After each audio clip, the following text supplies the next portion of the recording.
I have never felt nerdier than I do right now. It's been about 2 weeks since Empire Larp E1 this year, which I attended for the first time. Never been LARPing before, never been to Empire before, obviously, because I've never been LARPing before. And yeah, it was just a new experience that I wanted to do this year for a variety of reasons. It's not something that's necessarily been on my radar for very long, maybe the last couple of years. But yeah, it was something that I was very keen to do, despite not really having much practical experience of really any of the aspects of it. But I've booked for E2, so obviously I enjoyed it enough to want to go back. I'm going to go back at least once more this year and then think about attending next year. I don't know. We'll see how the next one goes, but this first one was a lot of fun and I just wanted to talk about it. Also, I haven't yet tidied up any of the stuff that I just sort of dumped on my desk here from it. So yeah, it's been on my mind. I'm also a little sick. My throat's very scratchy today, so I might sound a little odd. There's a tradition I've seen online of doing hots and knots for LARPing, Empire in particular. On people have talked about it here on YouTube. But so I'll vaguely attempt to format it in that, but it's probably going to be a little bit more rambly. But I'll vaguely attempt to format it to this sort of hots and knots concept. But first, for anyone that doesn't know, LARPing stands for live action role playing, and it is where you put on a costume, go out into a field or a hotel or wherever the event is taking place, but tend to be a character, take on a character who probably has stats and skills and things that you don't have, and you play through some kind of story or some kind of fantasy world there. This is more of a Dungeons and Dragons fantasy realm of magic and monsters, which is Empire Larp. So if you're familiar with that, then you know what that is, but they also do sort of Cthulhu-based LARPs and sci-fi LARPs, and there's this big kind of Mad Max style one. LARPing is basically role-playing, except that you'll get dressed up and you'll go out into the field and interacting with people, as opposed to simply sitting at a table and rolling dice, where one player pretends to be 1,000 people. You've actually got 1,000 people that you can go and interact with. A lot of LARPs are designed to be sort of one-shot adventures. You go in and you have something to do, or there's some sort of plot resolving, but some of them are larger LARPs. They're called festival LARPs, if my understanding is correct, and Empire is one of those. Empire is the UK's biggest festival LARP, in that it is a living, breathing world, effectively. I think it had around 4,000 plus players, and it is a world that just sort of exists within itself. It's almost like entering a theme park.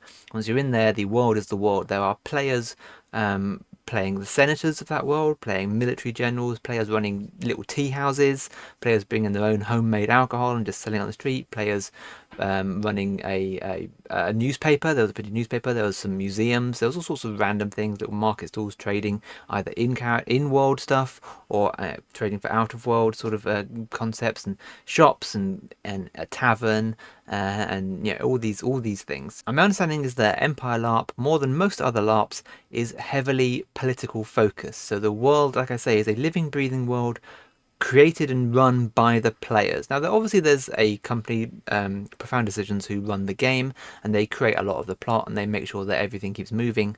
But a significant amount of the Empire LARP world is run by the players.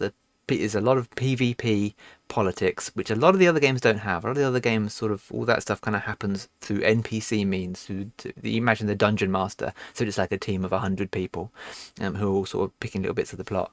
But yeah, it's through the dungeon master kind of controlling the world, and the players simply interacting with it. Whereas Empire is very much, the world is in the players' hands, and it's more about the Profound Decisions team having to make sure that it all fits together and all makes sense, and everything sort of gets implemented in the correct way, and that the world's events are still, you know, ticking along, and making sure the players do have to interact with them, but a lot of it is heavy player involvement in a way that my understanding is other LARPs don't do. Again, not an expert. I've attended once. I've never been to another LARP, so do not look to me for LARP expertise. There's plenty of other people on YouTube who can fill in those gaps for you.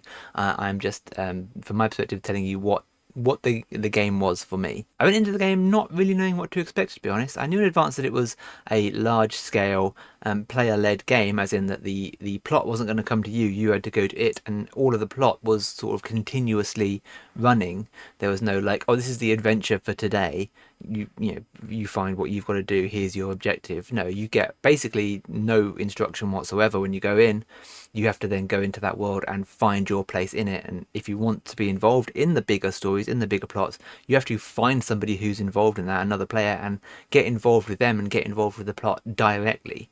No one's going to hand you the story. You have to go and find the story. Conversely, if you don't want to do that, you don't have to. You can just go in and interact with the world. Go and, buy some homemade beer and sit in a little tea shop and attend some meetings or meet with them, or, do a magical ritual or whatever it is that you want to do.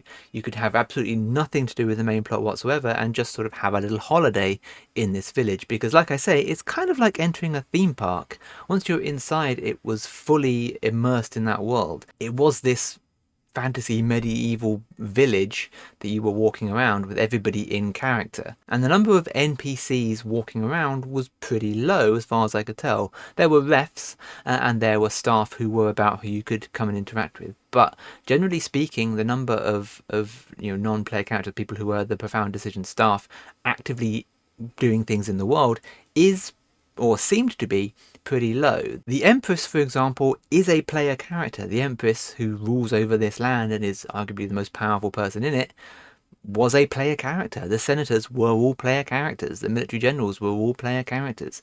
There were some staff people who sort of inserted in various places so they could make sure everything ran smoothly, but like I say, it was heavily player led, and things didn't happen unless the players wanted them to. And combat was 100% optional. I'm sure it's relatively optional at other things as well. If you really can't stand it, then you don't have to get involved. But it was absolutely optional here. Combat happened in an entirely separate part of the game. There was a separate set of fields that you had the combat in, and you signed up for it, or effectively signed up for it. You actually went along to join the combat and went to it. Combat didn't come into the village, into this Anvil, which is what the place is called.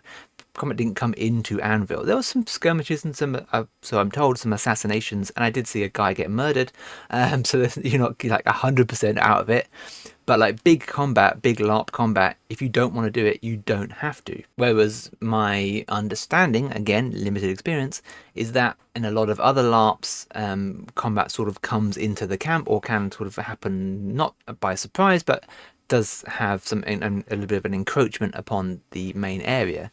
In Empire, it's almost like there's two separate games happening. There's the world of Anvil, which is the politics, and then there's the combat that is happening just to the side. In fact, in game, in world, the armies actively teleport effectively to the combat zones. There's an arch that you go through, which is basically transporting you from Anvil to wherever the combat is happening. So the combat isn't even in world happening near Anvil. So as I say, this all means that you can be as interactive with the world as you wish to be. If you're feeling a bit overwhelmed, you can just step back and go have a nice cup of tea at a tea house, or if you really want to get stuck in, you can, at your first event, push to be nominated a senator or the emperor or whatever it is that you want to do. You can really get stuck in. But I think I've belabored that point enough. Let's talk about this hots and nots thing. Why not? I'm going to put these in talking points, I think, rather than strict good and bad. But the first one is camping. Camping is awful. Camping is a horrible experience. People do it for fun. Those people are weird. I can't stand camping. I already knew this going in. It's on a campsite. You have to sort of be camping to be in the thick of it. You can stay off site, but I would say that's probably a bad idea. So as much as I dislike camping and it was a very uncomfortable experience, it's kind of just made me want to upgrade my camping gear. To which point I actually don't own camping gear. I was borrowing my brother's. I went with my brother to the event, and he luckily has camping gear because him and his family go camping. So we're using all his stuff. I don't own any camping gear because camping is a horrible experience. That was a big not, but on the hot side, I don't think you should do any other way. I think you should camp on site. It allows you to stay up, and do all night and do whatever you want to do there, and be there first thing in the morning. Just being there. You can either camp in character, which means that you have to have a sort of appropriate tent and very sort of in-world equipment, Or you can stay in the out of character area, which is where we were, where you can have whatever the hell tent you want. We had obviously a modern tent, so we were in the out of character area. But I think it is the way to go. You can stay off site in probably a hotel or something nearby and drive in the mornings, but that sounds like kind of a nuisance. I think that's a lot of fuss. So even though I hate camping, I wouldn't not camp there. As I don't own any camping supplies, if it was going to become a regular thing for me, I think I would probably invest in an in-camping tent, which is probably like a canvas bell tent. Just because I don't, again, I'd have to buy a tent if I was going to go anyway, so I might as well go all in. For now, I'm going to borrow my brother's things and beg, borrow, and steal stuff that I need, but I'm definitely going to upgrade, get some of my own upgraded camping supplies, a good camp bed, and some other bits and pieces, just because it's not it's not fun. It's not my idea of a good time. Second thing, and I've alluded to this a little bit, the world is dense. Now this can create quite a barrier for entry, or at least at first glance, because there is a lot happening here, and there are players who've been going for years who are deeply entrenched in this world, so you can look at it and be a bit intimidated. I can see the logic of saying do a smaller LARP first if it's LARPing that you want to try. Do a smaller LARP, do a mega game, do all these other things. But at the same time, the world is so dense.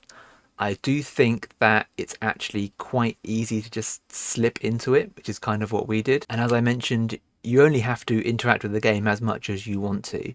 There is so much going on in the world that you can just chill out and have a nice relaxing holiday weekend. The knot here is that it's a lot to take in, but the hot is that you don't have to take it all in. You can just go there and chill out and learn about the world, which is more or less what I did. My brother got slightly more immersed, I think, in some of the story elements. He'd actually joined a coven, for example. I didn't really join any groups or anything. I just kind of like interacted with a lot of them. I'll get to what I did exactly in a bit, but yeah, I think that's that it works quite well in that regard. So I wouldn't necessarily say don't do Empire first. It is a lot to take on, but it's also very accessible in its own sort of curious, counterintuitive kind of way. If you do a smaller LARP that is more story focused, then you have to be in that story. You have to be in character. You have to know the rules. You have to be prepared to, try and solve whatever the thing is. You're going to be an important character in that world, and you have got to get involved in that plot, and you have got, you will have an objective. Whereas in Empire, you don't have an objective going in.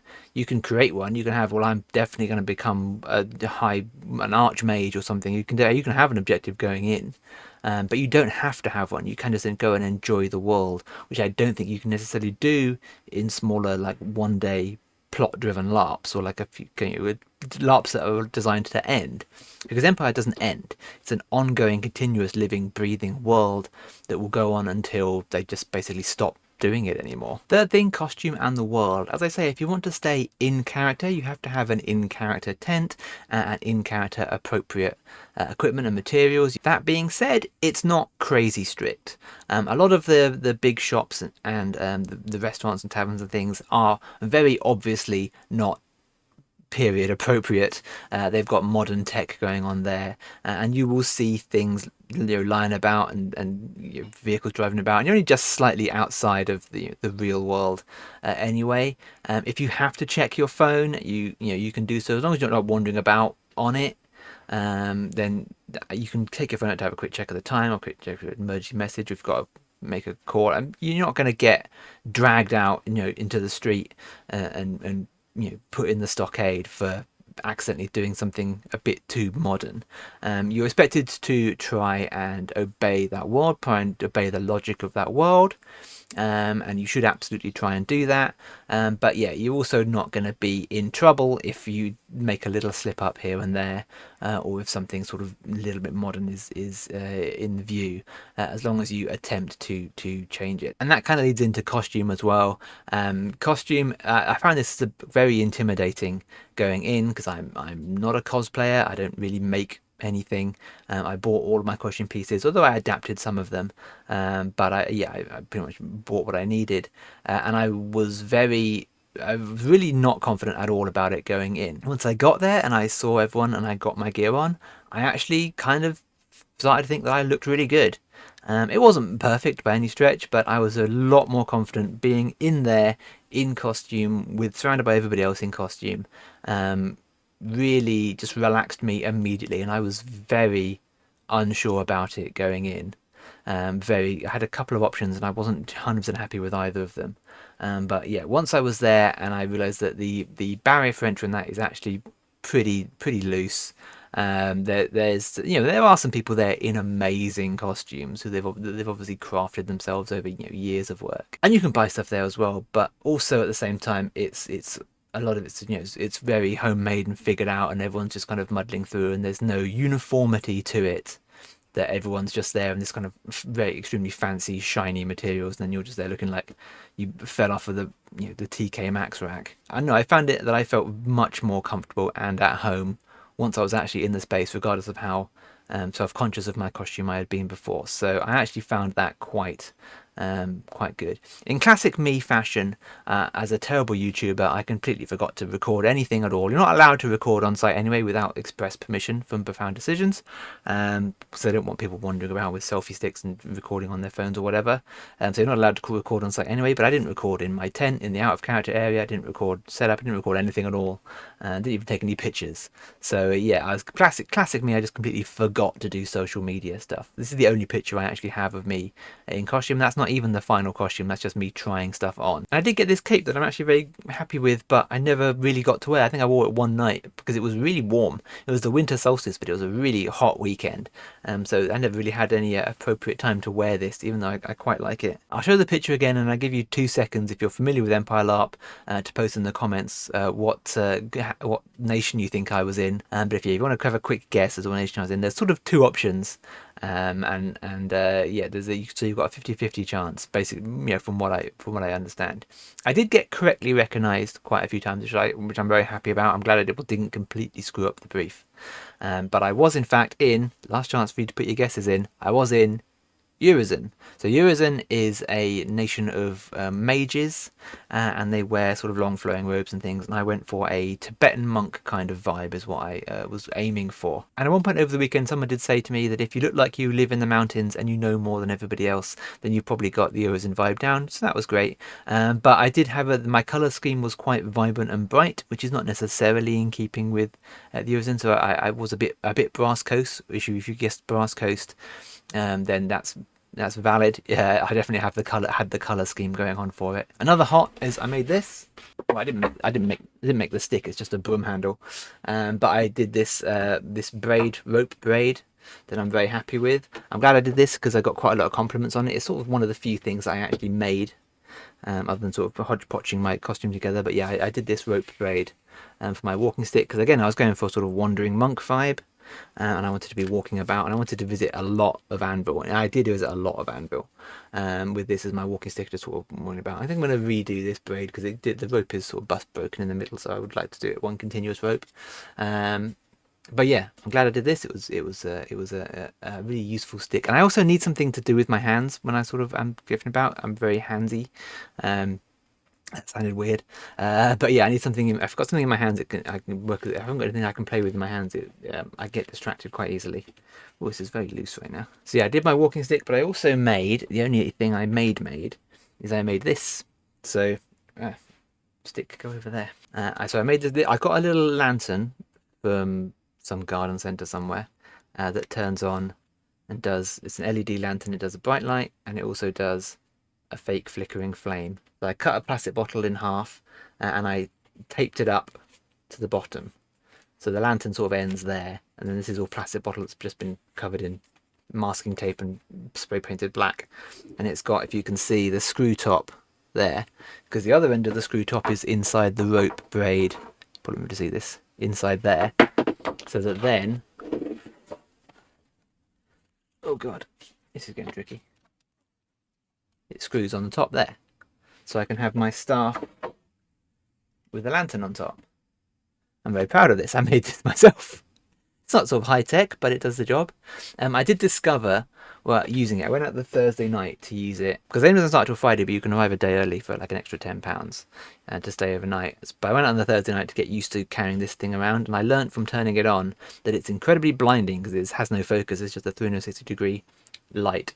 So holding it here, whilst it does shine the way forward, it also blinds you. So I had to cover up one side of it to create a more focused kind of light, so I could actually use it like a torch, because it's not really designed to be carried around, to be honest. So that was a good thing to learn.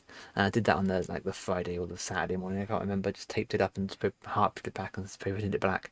So yeah, so that's my little the DIY project, the thing that I made, that I'm relatively happy with. I think it came across quite well. It looks a bit of a hodgepodge, but that's fine. That's sort of within character for me. On the grounds of things being intimidating, character creation can be a bit intimidating. There is a wiki for all the information, but the wiki is crazy dense. There's so much going on the wiki that it's almost impossible to keep up with. So the rules are a lot. I didn't go in with the intention of being involved in combat, partly because it doesn't necessarily interest me. I'm not sort of into airsoft or paintball or all these sorts of things. I'm not a very adrenaline-fueled person. I'm sure there's some fun to be had, and maybe I'll give it a try at a later one. But yeah, I went in not wanting to be involved in that this time. Partly because it's not really my thing, but also because I didn't want to have to learn another set of rules. Everything has its own set of rules, and even in the world, players who've been playing for years, if you've focused on one part of the game, I would ask questions and they would oh, I don't know that. They've been playing for years, but they've been so focused on their part of the game that they just have no idea how the other parts work, because it's an evolving system and there's a lot of rules. So I didn't want to learn the rules for combat as well as the rules for magic, and also I was a priest, so I always had have some idea of how the priest stuff worked. But I went in having only spent my experience points on the magician skill. So I could do the basic magic spells. I think it's 3 magic spells as standard, and I had spent none of the rest of my points at all. I had no other skills to speak of. So I was a blank slate, and I intended to sort of pick stuff up as I went along. As it happens, I didn't really pick stuff up because my weekend was so random. I have since spent on things that I would like to do more of next time. But yeah, I kind of drifted through that whole weekend with just the magician skill and nothing else, and I never picked up anything else. So again, whilst it is very intimidating, you don't have to know all the rules. You can just be sort of existing in the world and not have to worry about it. Just pick one thing, learn that, then learn the next thing and learn the next thing, and figure out how everything else works. And everyone there is more than happy to explain how things work. There's some kind of ref or some kind of staff type person who you can talk to in each major location. And then the other players, nothing delights nerds more than being able to talk emphatically at someone about their hobbies. And this is very much that. This is a field full of nerds who want to talk to you about their hobby.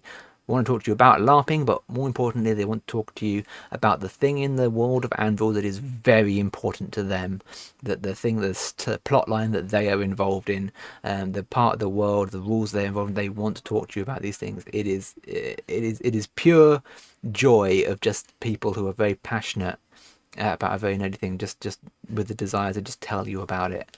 And yes, you can easily find somebody who will happily explain what's going on to you. Not everyone. Some people are deeply involved in that world or have got other things going on. They don't have time for it. But I didn't meet anybody who wasn't, very nice about being prepared to sort of be like, okay, this is how this works, just to help you through. Especially if you say the magic words, "I'm new to Anvil."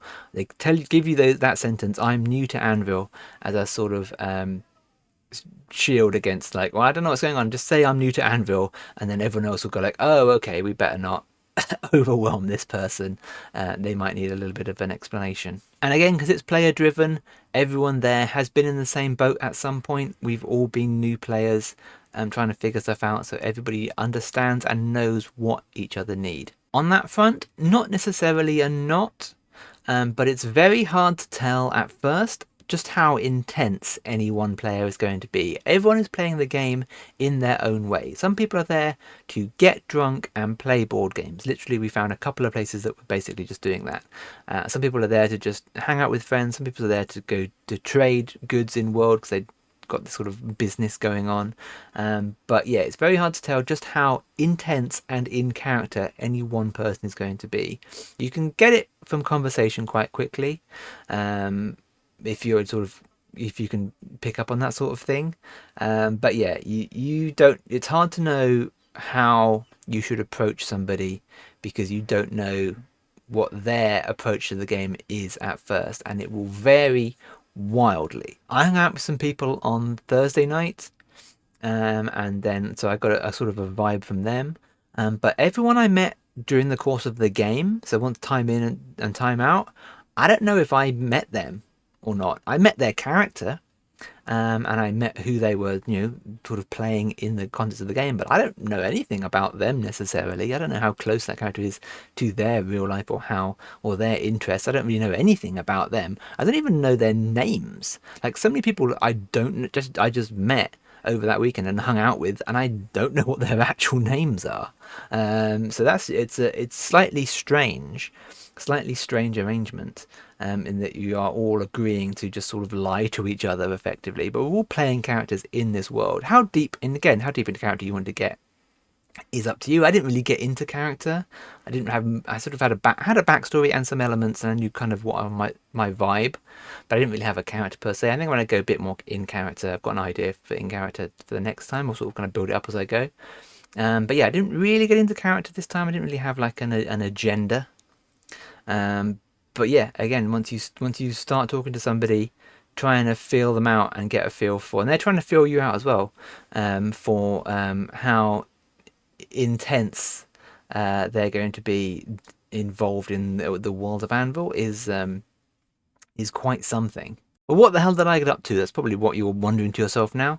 So yeah, I went in there with not too sure what to expect, and no real expectations, but I made a list in my little book. Oh, where is my little book? I had a little in-character book.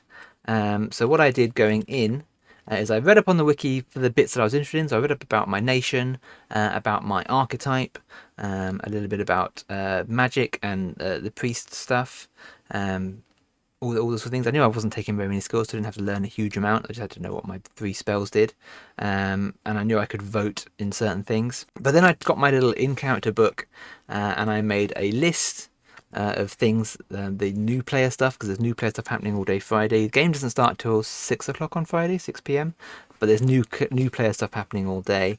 And then I made a list of events for each day that was happening, because there's always stuff happening. Players are running in-game, in-character stuff constantly. And there are councils and senate meetings and the conclave, which is basically the parliament of wizards. So I made a list of all the meetings that I thought sounded interesting before going, because they're listed on the wiki or they're listed in various places on Facebook and things.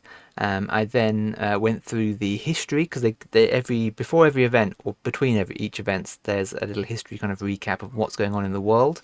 So I read through that and I made a note of the handful of things. There's like, I don't know, 50 things happening on that list, but I made a list of maybe half a dozen that I thought sounded interesting that I might get involved in. I touched on a couple of them, but I didn't really do much of it, to be honest. I was too distracted doing other things. Because I ended up being quite rushed off my feet, I tended to go to bed relatively early, so I didn't get explore the night. I know there's stuff that happens at night time, which I definitely will explore next time. But I was kind of every couple of hours I was in a different meeting somewhere, so I attended a couple of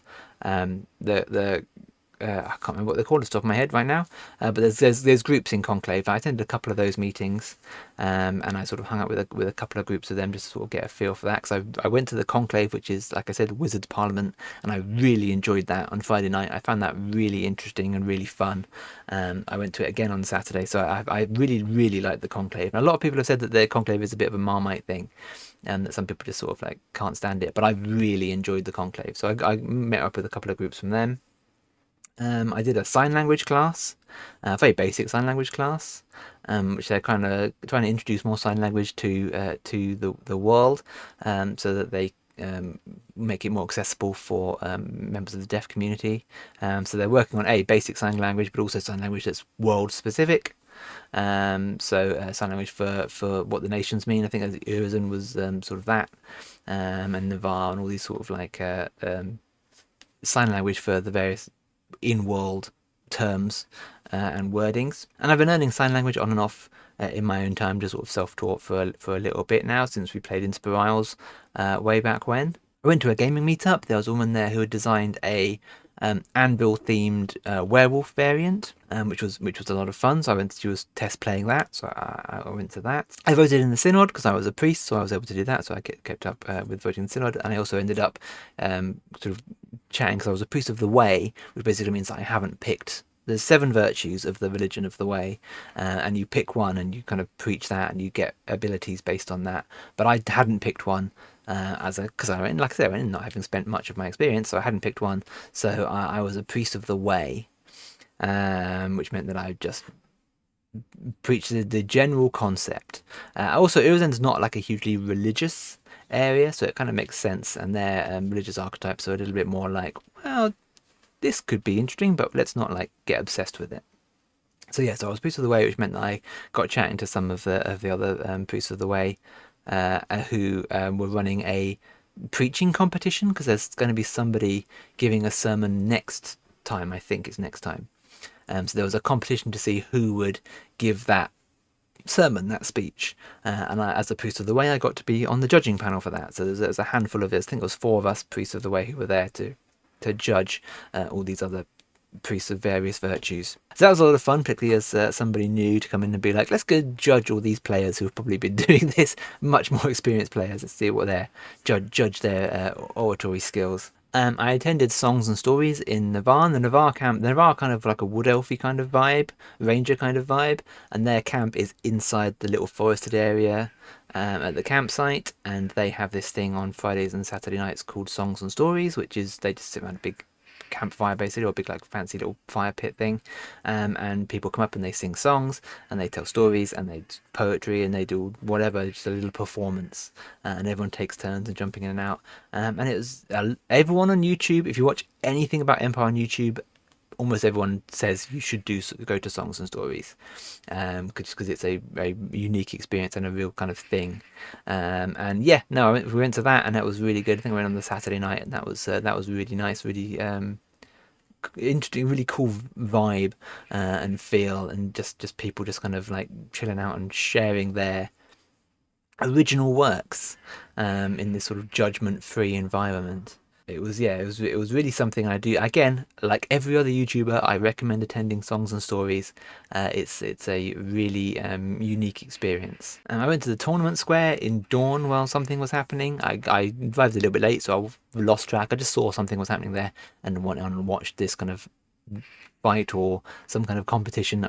I did not keep track of what was going on, but it was very fun to watch. I attended a Astromancers meeting, which is interesting. There's a lot of plot going on around cults who are kind of worshipping the stars at the moment. I won't reveal anything that I learnt there, because again, when you want to learn plot in world, you don't want to have all these spoilers, but I learned quite a bit about that from that. That's kind of interesting. There's a sect there that I could be interested in joining next time. That sounded cool. But yeah, there's a lot of plot happening there around the stars. Apparently there was some kind of cult attack at some point. The cults tried to summon something actually in the in Anvil.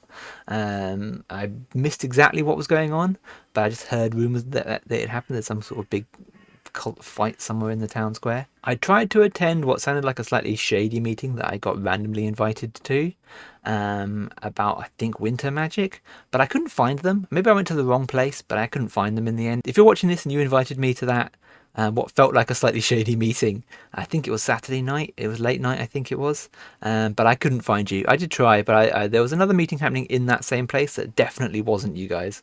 But yeah, I couldn't find it. I just hung around for a bit and I circled the area and it's like, well, maybe I got it slightly wrong, but yeah, I couldn't find that meeting in the end. I went to the Senate. I went to one meeting of the Senate to observe, and there was some kind of attempted coup. Some just this guy, I'm not deep enough in the plot to know what's gone, but this guy just stormed in. A bunch of mercenaries came in behind the gallery to prevent people from leaving, and eventually one of the senators just stabbed him to death on the Senate floor. So that was like a whole thing that was going on, a whole line of plot that I was not aware of what was going on. But yeah, basically I went to the Senate once and I witnessed a murder on the Senate floor. So that was something that was quite dramatic. And then I just attended assembly meetings, and Mages Council meetings. I just attended like all these meetings. I was always going somewhere, and I walked about significantly. Like I covered as much ground as good. I sort of neglected Wintermark because it was the furthest away on from Eurozone on the camp, so I just sort of I would get distracted on my way there by doing something else, and I kind of missed the marches because they were tucked away in the corner, so I had to go through Varushka and the League to get there, and I would get I'd get distracted by something happening in there, but I was always doing something, and I rarely sat down, and I neglected Eurozone, to be fair. I think if I next time in June, I will probably spend some more time in Eurozone and get to know my actual nation a little bit, maybe get involved in some of what's going on in there. But yeah, I walked around everywhere, and I ate and drank in random places, and just generally just kind of had a fun time just existing in that world and just observing what was going on. It was it was a really fun time and a really fascinating world to observe, and just the way it's sort of grown out of this player driven. It's just so there are not, like I say, there's not staff, there's not NPCs running around throwing plot at people or like demanding people do things. It's all just this player driven world that just exists, and the story is happening around it. I got all this literature. I've got so much literature from here. Look, I've got my little meeting with the Celestial Arch thing here.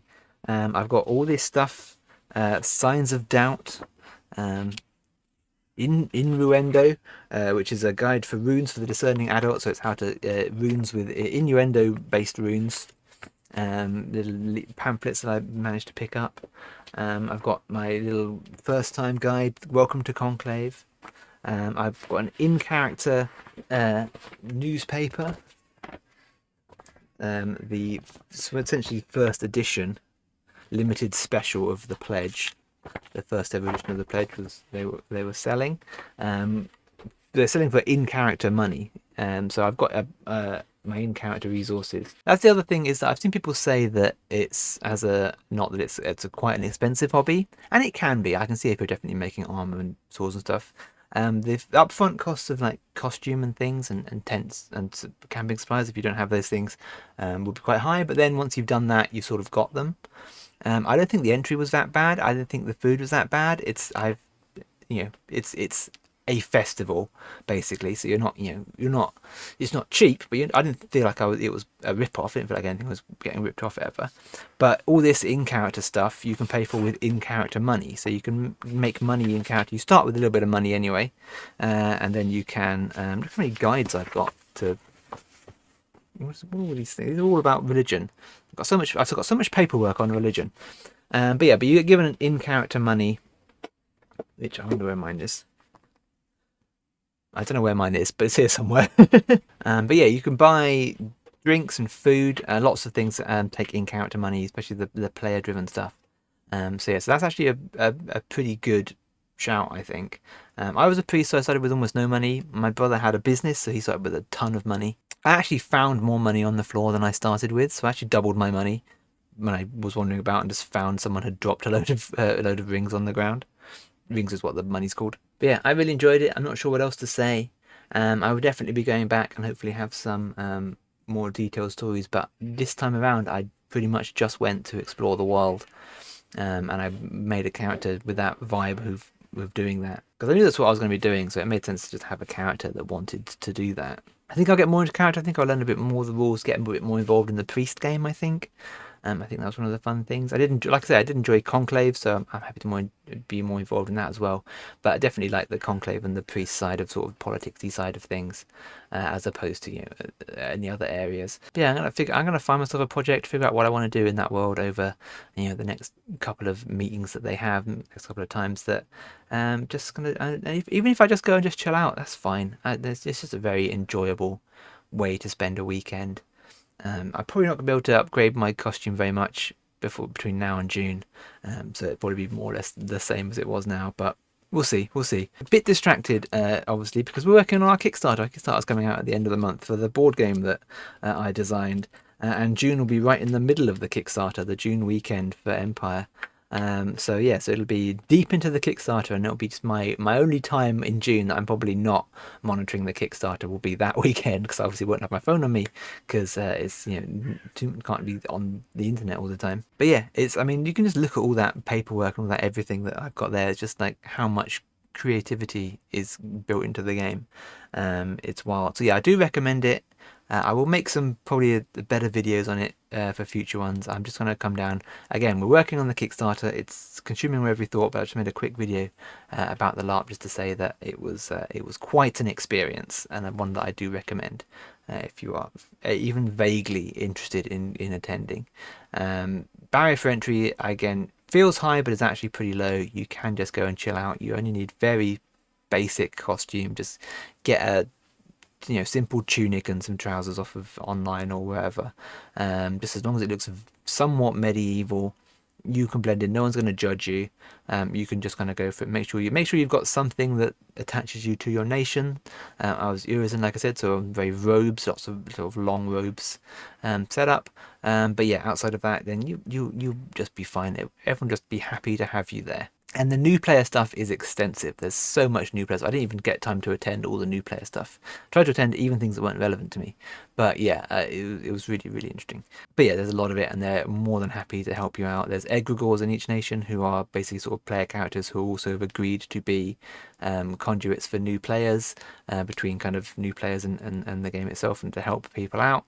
But yeah, it's just really surprisingly manageable, surprisingly kind of doable, I would say. So check it out. Let me know any thoughts. If you have stumbled across this and you're somebody who interacted with me over the weekend, please do say so in the comments, and please do say hello. But yeah, it was a really good weekend. I'm definitely coming back, and I will see you another game. Check out all my links below, social medias and the Kickstarter. Videos on my board game that I've designed that's coming out soon. More LARP content in the future probably, because I'm definitely going to go back. But yeah, that's all I got for now. The end.